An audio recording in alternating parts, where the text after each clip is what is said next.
Chapter 21. The discussion of Mr. Collins's offer was now nearly at an end, and Elizabeth had only to suffer from the uncomfortable feelings necessarily attending it, and occasionally from some peevish allusions of her mother. As for the gentleman himself, his feelings were chiefly expressed, not by embarrassment or dejection, or by trying to avoid her, but by stiffness of manner and resentful silence.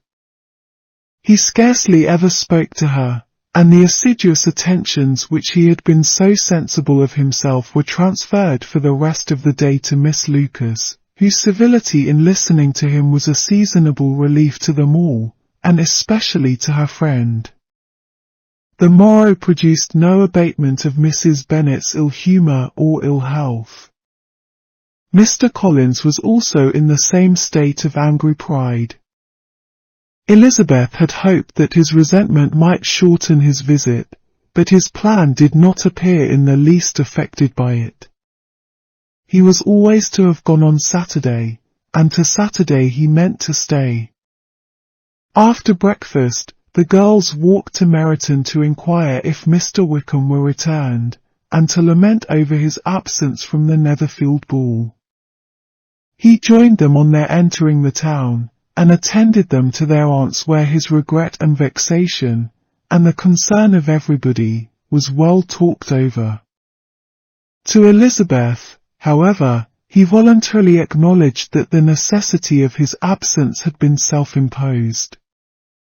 I found, said he, as the time drew near, that I had better not meet Mr. Darcy, that to be in the same room, the same party with him for so many hours together, might be more than I could bear, and that scenes might arise unpleasant to more than myself. She highly approved his forbearance, and they had leisure for a full discussion of it, and for all the commendation which they civilly bestowed on each other, as Wickham and another officer walked back with them to Longbourn, and during the walk he particularly attended to her. His accompanying them was a double advantage. She felt all the compliment it offered to herself, and it was most acceptable as an occasion of introducing him to her father and mother. Soon after their return, a letter was delivered to Miss Bennet. It came from Netherfield.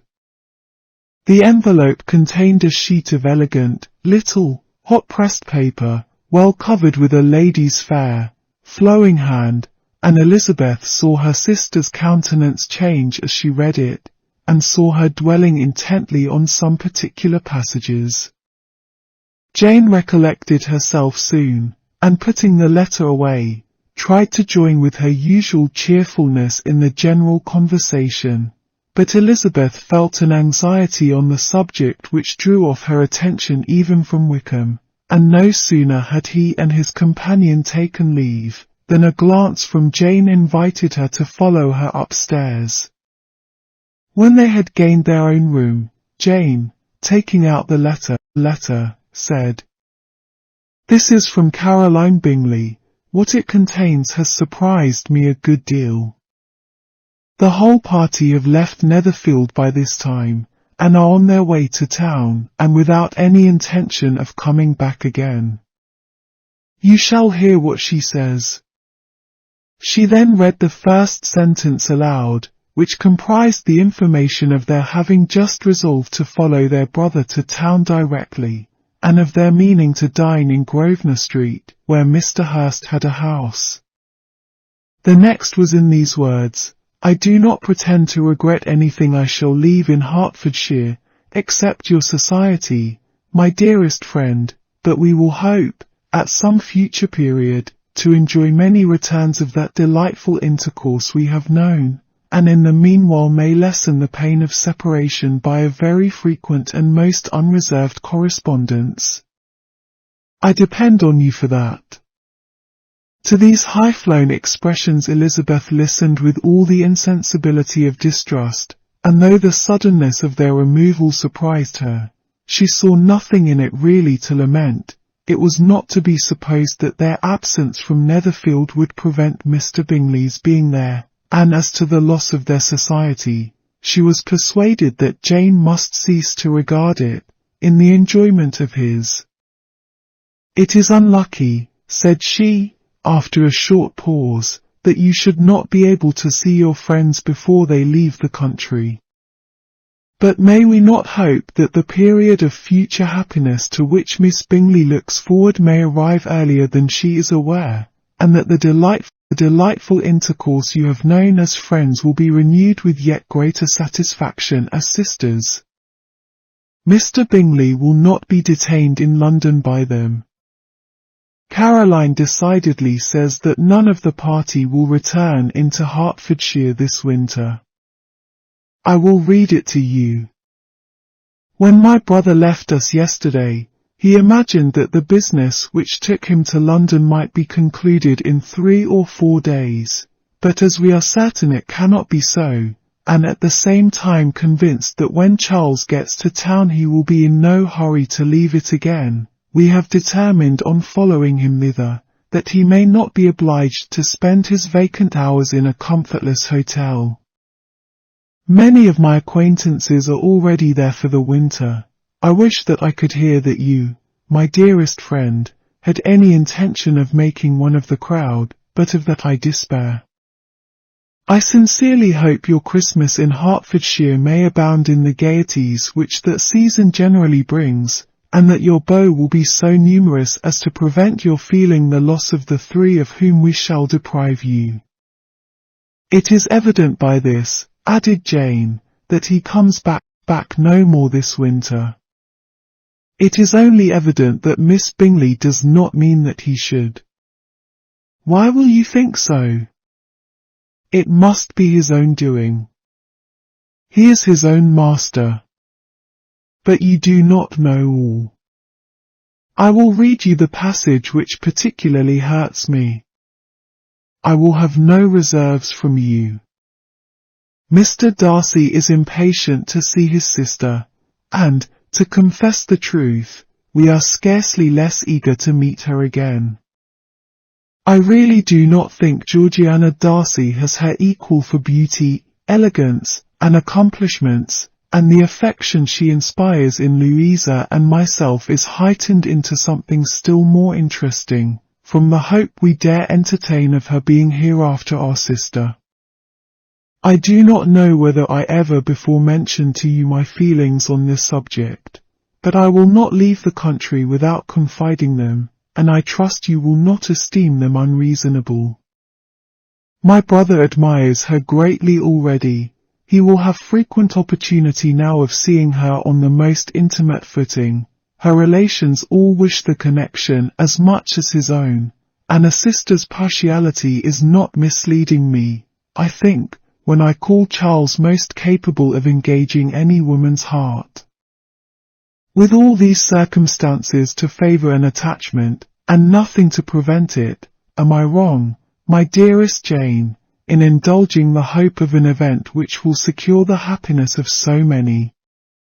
What do you think of this sentence, my dear Lizzie?" said Jane as she finished it. "Is it not clear enough? Does it not expressly declare that Caroline neither expects nor wishes me to be her sister, that she is perfectly convinced of her brother's indifference, and that if she suspects the nature of my feelings for him, she means, most kindly, to put me on my guard? Can there be any other opinion on the subject?"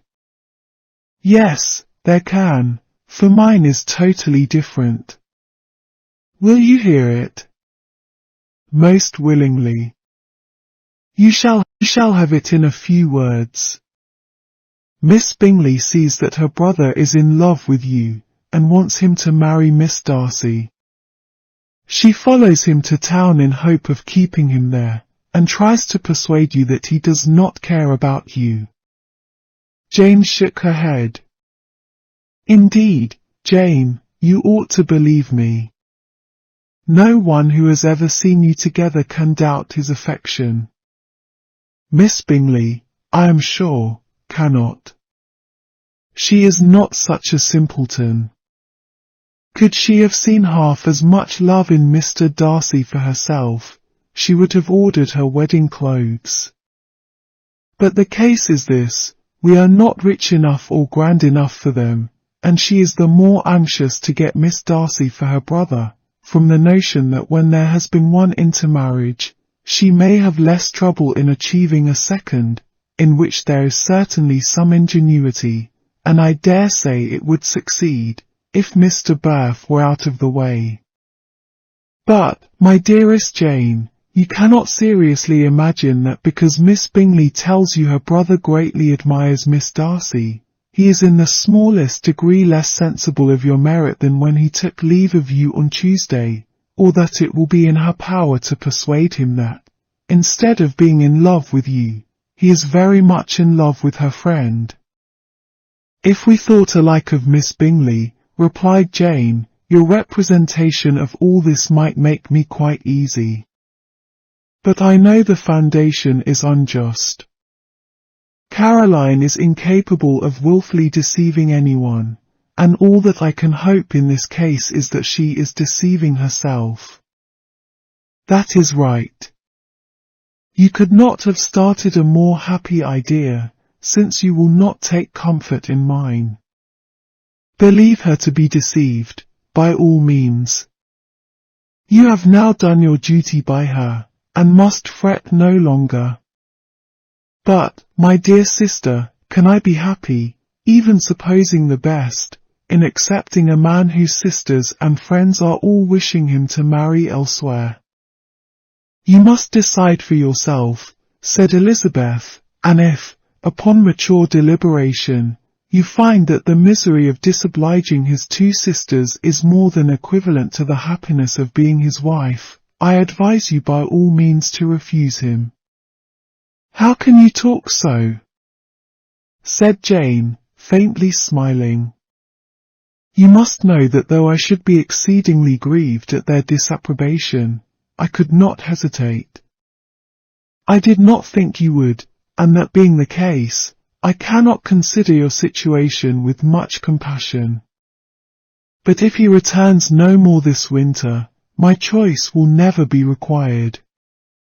1,000 things may arise in 6 months. The idea of his returning no more Elizabeth treated with the utmost contempt. It appeared to her merely the suggestion of Caroline's interested wishes, and she could not for a moment suppose that those wishes, however openly or artfully spoken, could influence a young man so totally independent of everyone. She represented to her sister as forcibly as possible what she felt on the subject, and had soon the pleasure of seeing its happy effect. Jane's temper was not desponding, and she was gradually led to hope, though the diffidence of affection sometimes overcame the hope, that Bingley would return to Netherfield and answer every wish of her heart. They agreed that Mrs. Bennet should only hear of the departure of the family, without being alarmed on the score of the gentleman's conduct, but even this partial communication gave her a great deal of concern, and she bewailed it as exceedingly unlucky that the ladies should happen to go away just as they were all getting so intimate together. After lamenting it, however, at some length, she had the consolation that Mr. Bingley would be soon down again and soon dining at Longbourn, and the conclusion of all was the comfortable declaration, that though he had been invited only to a family dinner, she would take care to have 2 full courses.